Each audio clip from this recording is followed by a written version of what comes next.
Brooklyn District Attorney Eric Gonzalez has led the way in turning his office into a model of enlightened and progressive reforms that seek to offer second chances, helping defendants to turn their lives around, offering alternatives to incarceration.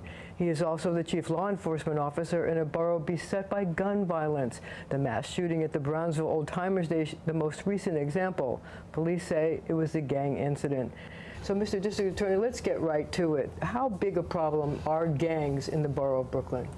Well, first of all, let me say thank you for having me on. I grew up in East New York in the 90s, and gang violence, gun violence, drug crime was something I grew up with.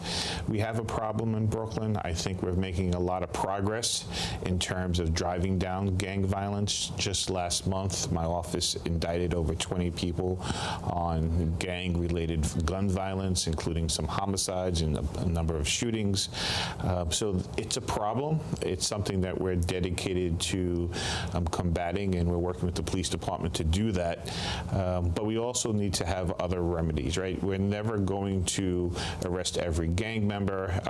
We have to have other strategies. And I think that part of the strategy for a place like Brownsville is using violence interrupters and people who are credible in that community to speak to the young people to try to get them to keep their hands off guns and move forward in a way that we can start to have a dialogue. We need to do something about the guns, but law enforcement can't do it by itself. So some people ask the question, would stop and frisk make it easier or help get guns off the street? Well, we went through that, and during the height of stop and frisk, the number of guns being recovered were very low. I think it was something like 1%. And we had more gun violence then than we do now. I think people don't realize that Brooklyn is actually down 15% in homicides, and we're down in shootings again this year. Certain precincts, not in every precinct. Not in every precinct, but overall, we're doing well in terms of getting, keeping our streets safe. And that's something that we have to keep in mind, that last year we had the record low number of homicides, under 100 for the first time ever in Brooklyn, and we're doing better to year to date, even in spite of the shooting in Brownsville and other shootings. So how do you get the guns off the street if you don't want to use stop and frisk? Well, I think you are on the right path. There's certain precincts where there's been an uptick.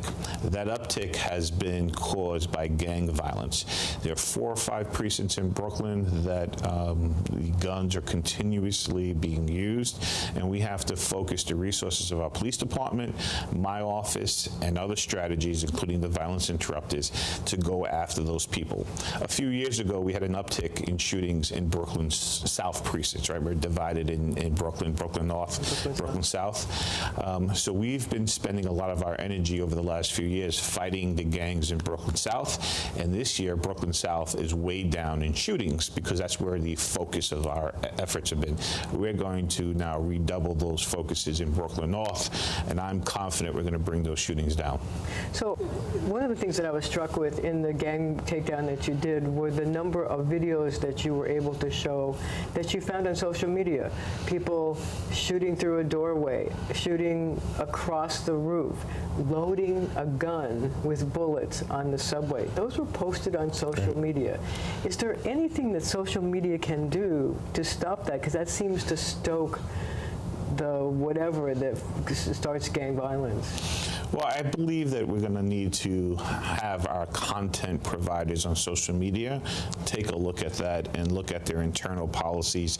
They should not be promoting things that encourage gun violence. But we have a problem in the United States.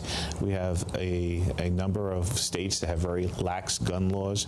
We have too many guns on the streets, and places like Brooklyn and New York City, who have stringent gun laws, are hurt by our neighbors who have very lax gun laws. We're almost out of time, but I really want to talk about your Justice 2020 plan. Sure.